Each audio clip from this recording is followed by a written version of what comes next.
시장의 경고는 분명합니다. 탄핵이든 하야든 빨리 정치적 리스크를 제거하라고 이야기하고 있죠. 결국은 이 패닉셀, 공포 매도라고 얘기하는데 이 시장의 불확실성이 증폭되고 있어서 사람들이 많이 놀라고 있다는 거죠. 국장을 떠난다고 얘기합니다. 이러한 상황들이 하루 이틀, 일주일, 2주, 한 달, 두 달 되면 한국은 국가 부도 위기에 처할 수도 있다라고 얘기합니다. 이런 상황인데도 경제가 망하는 한이 있더라도 바로 잡아야 된다. 이런 개소리하는 년놈들이 있습니다. 그런 놈들의 입을 찢어놔야 됩니다. 자기들이 보수라고 얘기하는데 알고 보면 나라를 망하게 하는 내공로들이 너무 많다라는 겁니다. 이게 정상이 아니죠. 앞으로 어떻게 흘러가겠습니까? 어떻게 이 상황들이 바로 잡아질 수 있겠습니까? 참 충격적이고 참 놀라운 일들이 계속되는 것 같습니다. 이게 뭔가 잘못돼도 한참 잘못된 거다라는 말씀을 드립니다. 비정상이 너무 심해지면요, 사람들이 그 비정상에 적응해버리면 그럼 더 이상 희망이나 기대를 얘기하기 어렵습니다. 왜냐? 바꾸려는 의지조차 안 생기기 때문이죠. 지금 서서히 그렇게 되는 게 아닌가라는 우려, 염려, 걱정들이 되고 있습니다. 참 막막하죠. 참 놀랍기도 하고 뭔가 분명 잘못된 건 확실한데 사람들이 그냥 여기에 젖어들까 걱정입니다. 지금의 시대는 정상이 아닌 비정상입니다. 대통령이 어떻게 셀프 쿠데타를 일으키냐라는 거죠. 그리고 그런 계엄을 필요했다라고 얘기하고 대통령 권한이라고 얘기하는 미친 또라이들이 있습니다. 그런 인간들은 전부 다 윤석열 반란 수계하고 같이 내란 수계하고 같이 깜빵에 쳐넣었으면 좋겠다라는 생각이 들 정도죠. 비정상이 너무 심하다라는 겁니다. 보통의 사람들, 서민들 먹고 사는 문제에 지금 현재 되게 고심하고 있고 되게 심각한 이 걱정을 하고 있는 시국에 이 경제가 무너져도 상관없다 이런 얘기를 합니다. 미친 놈들이죠. 제정신이 아닌 놈들입니다. 이게 뭔가 싶은 거죠. 뭔가 잘못해도 한참 잘못된 건데 좀 많이 심합니다. 어떻게 하려고 이 지경까지 온 건가 라는 생각이 들죠. 참 허탈하고 참 황당하고 참 놀라운 지경입니다. 이게 지금 현재 벌어지고 있는 일들인데 잘 생각해 볼 필요가 있는 것 같습니다. 사람들이 정상적인 생각을 못하는 이들이 많은 것 같습니다. 어떻게 해야 될까요? 이런 상황들을 어떻게 받아들이고 이해를 해야 될까요?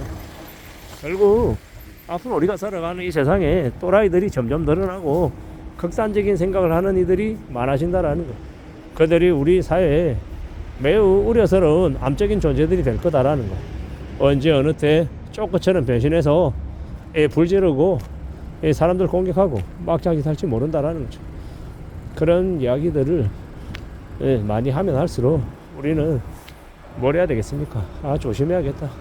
사람들하고 거리둬야겠다. 사람들과 함부로 말을 나눠서는 안 되겠다 라는 생각을 하게 되는 거죠. 그게 이제 스스로 생존하기 위한 해법이다, 길이다 라고 보면 맞는 거니까요. 참 막막하고 참 두렵고 참 놀라울 뿐입니다. 이러한 상황들이 좀 더 지속이 되면 국가가 부도까지 이르게 된다는데 이럴 정도로 지금 상황이 안 좋은데 어떤 사람들은 너무 안일하게 아무 생각 없이 이야기하고 있죠. 잘 잤다, 나라가 별일 없는 것 같다, 평온하다, 너무 평온해서 평화로워서 몸도 빨 모르겠다 이런 개소리 하는 인간들이 많더라는 겁니다. 그런 이들을 보면서 참 한심하다 싶은 거죠. 그런 또라이 같은 생각을 하는 놈들이 있으니까 이 계엄령이 발령되는 거죠. 앞으로 우리가 살아가는 세상에 이 비정상적인 상식적이지 못한 이들이 많을 것이다. 사람을 함부로 겉모습만 보고 판단해서는 안 되겠다라는 겁니다. 조심 또 조심하는 게 더 필요하죠. 지금 이 탄핵 리스크가 나라 전체를 뒤덮고 나라 전체의 이 불확실성을 키우고 있는 상황입니다. 이런 상황에서 자기 밥그릇 챙기겠다고 까불어대는 놈들이 나오고 있고요. 실제로 지금 자영업하시는 분들, 사업하시는 분들은 분위기가 매우 안 좋다고 매우 우려스러워합니다. 그만큼 한국 경제 자체가 휘청거리고 있다는 겁니다. 연말 특수, 연말 분위기 다 사라졌고요. 연말 송년회 뭐 이런 것들 아니면 크리스마스 연말 분위기 이런 거 다 이제 기대하기 어려워져 버렸죠. 이게 지금 현재 상황입니다. 이런 상황들을 우리가 어떻게 내다봐야 될까요? 어떻게 살펴봐야 되겠습니까? 꽤 우려스러운 일들이 계속 반복되고 있는데 별것 아닌 것처럼 괜찮은 것처럼 이야기하는 이들이 여전히 많더라는 것. 이걸 잘 생각해 볼 필요가 있는 것 같습니다. 꽤 우려스러운 상황인데 꽤 놀라운 일들인데 너무 아무렇지도 않게 생각한다라는 것. 이걸 어떻게 봐야 되겠냐라는 겁니다. 참 막막하죠. 참 두렵기도 하고요. 참 우려스러운 상황들이 계속되고 있는 것 같습니다. 이러한 것들을 잘 좀 두고 봐야겠죠. 잘 생각해 볼 필요가 있는 것 같습니다. 참 무섭고 참 두렵고 참 겁나는 일들이 이미 벌어지고 있는데 이러한 상황들을 너무 아무렇지도 않게 내다보는 이 감정이 메마르고 상황 판단력이 사라져버린 인간들이 늘어나고 있다는 것.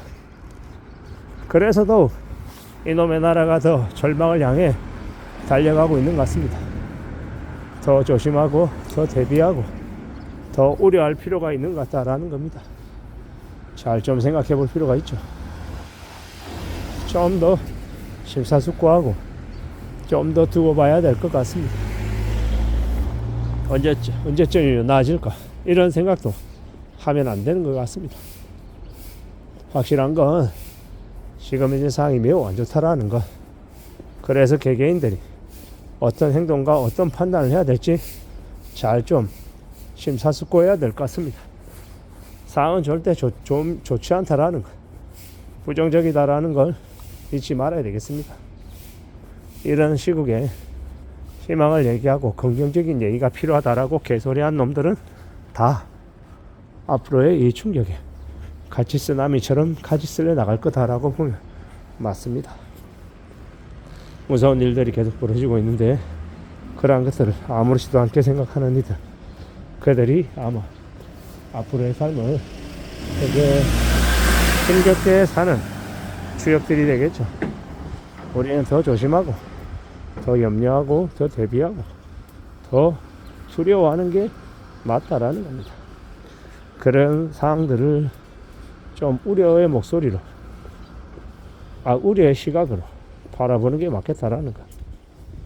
그리고 언제 어느 때든 살아남을 수 있게끔 좀 보수적으로 살아가고 좀 더 현명하게 지혜롭게 이제 지내야겠다라는 걸 잊지 말아야 될 것 같습니다. 꽤나 쉽지 않은 상황이 지금이다라는 걸 잊지 말아야 되겠습니다. 이상입니다.